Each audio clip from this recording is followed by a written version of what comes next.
Hello, just making a quick video on putting in a double din head unit into a 2003 Mk4 TDI Golf.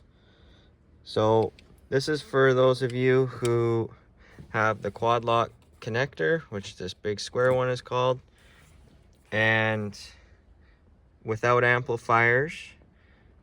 Basically, this is the cheaper Scosche connector. I went the cheaper route. But what you'll notice if you're in the same situation as I am, if you read the pinout on the Scosche harness, it says this yellow wire is constant, 12 volt from the quad lock to the head unit. And this is a Sony head unit, by the way. And it'll say the red wire is accessory. You'll notice I have this red wire capped off because the CAN bus system, I don't exactly know how it works. All I know is there's a CAN bus system that works with something called key sense. When your key is on, it has 12 volts to the system, and then you turn your key off, but the radio will stay on because it's called RAP, retained accessory power. And I believe they just call it the key sense system for Volkswagens. So since it has this system that runs through CAN bus, and we're not using the more expensive $80 to $100 Axis module, we have to find a way to run key sense or accessory power from this side, the car harness, bypassing this quad lock harness, which I have a yellow wire here, to give accessory to our Sony. Additionally, the dimmer switch, which is orange on the Scosche harness, coming from the quad lock, also is controlled by the CAN bus.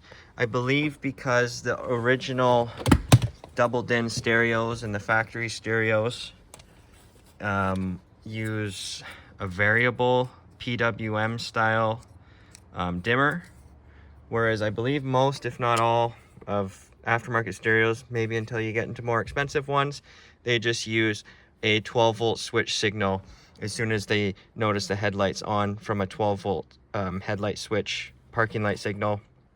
They'll just cut to their own dimness. They're not a variable dimness.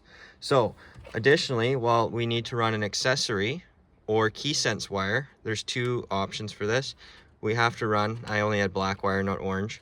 We have to run a dimmer switch, okay? So I'll reposition and I'll get into a spot where I can show you where you can get these wires from. So on my car, you'll see I just have the regular headlight switch, and here's your wiring harness. It's pretty funny, this wire had something wrapped around it from the factory, but you'll notice this is the top of the connector. I don't know the pin number. I just know the wire color is gray with a purple tracer. So I just took a voltmeter reading with the battery connected. I've since disconnected the battery. I had it grounded, and I put the red probe on in the pin with the lights off.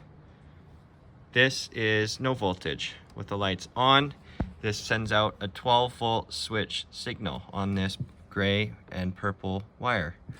So I'm going to pin that together to my black wire that I have snaked and fished through with the wire, and that will connect to that'll bypass our quad lock. I mean, if you really want to do this properly, you could probably find a pin in there and pin it in here.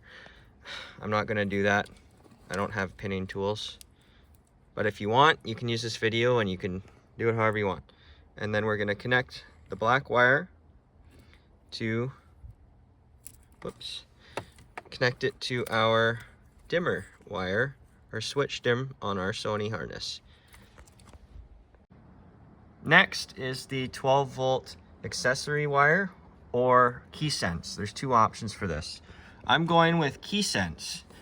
So I found online that fuse 10 here is a key sense fuse.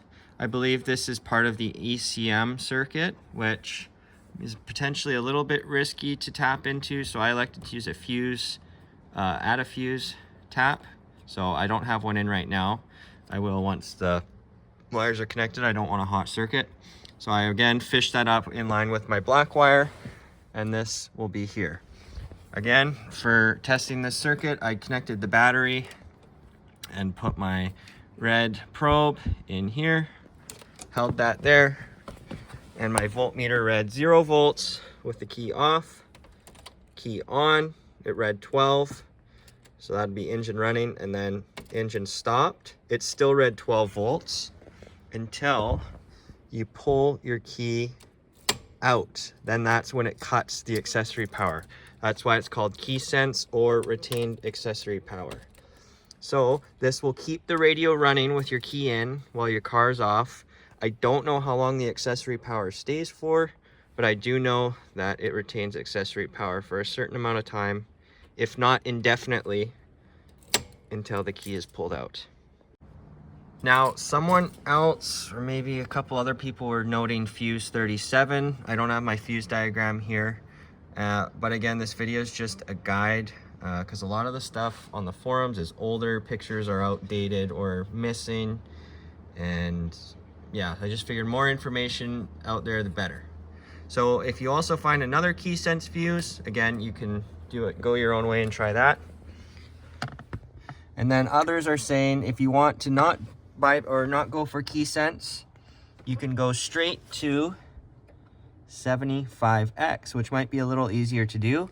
You don't need a fuse tap, or if you're going right to the key sense on the key or at the back of the cluster, you don't need to tap wires. All you need to do is put a circle connector on your wire, take the nut off, put it there, and run your wire. This 75X is not key sense. It is just 12 volt accessory when the key is turned to position anything but position 1, I believe, or position 0. So it'd be 0 volts, 12 volts, start, 12 volts, and then your radio would turn off because it would cut accessory power. It wouldn't wait for you to remove your key. Okay, here's a demo.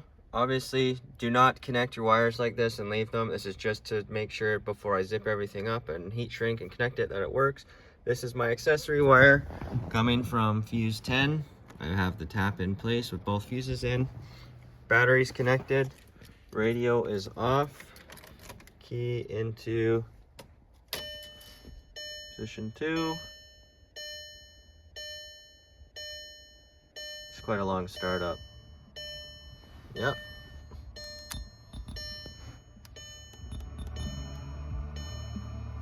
Okay, radio works. Now, key's gonna go off. Key's off. We have retained accessory power. Okay, listen for key out. Off. Beauty. Perfect, so that works. Next, I will try and get a demo with the illumination wire. I still have to find a way to cleanly and properly tap that circuit, but I'm gonna work on that now. All right, so I've done my 1 into 2. That was scary. It's always scary cutting factory wires, but when you do it properly, it's not a tap. Should work good. So we're at the last point we were at. I used, since this is not a part of the factory connector, I didn't directly splice them together. I used these sliders. Radio's working. Now I'm gonna go ahead and switch the lights on at the switch. They're off right now. Yep. Lights are on. Radio dims. Lights are off. Radio illuminates. Dims. Illuminates. There we go. So all the speakers work. All of our wiring is now good. Just need to tape this up to finalize this. And then another tedious part of running our microphone somewhere up here, and then running our CarPlay CarPlay, USB, somewhere to make it look nice as well. So I'm not gonna go ahead and update for that stuff because this was more just on the wiring. So, and I've never taken apart Volkswagens before, so it's gonna take me a while to figure out how to do it properly, but there you go. Everything's working like it should. So this has been a video on how to use this cheaper harness and where to find your wires. Hope this helps.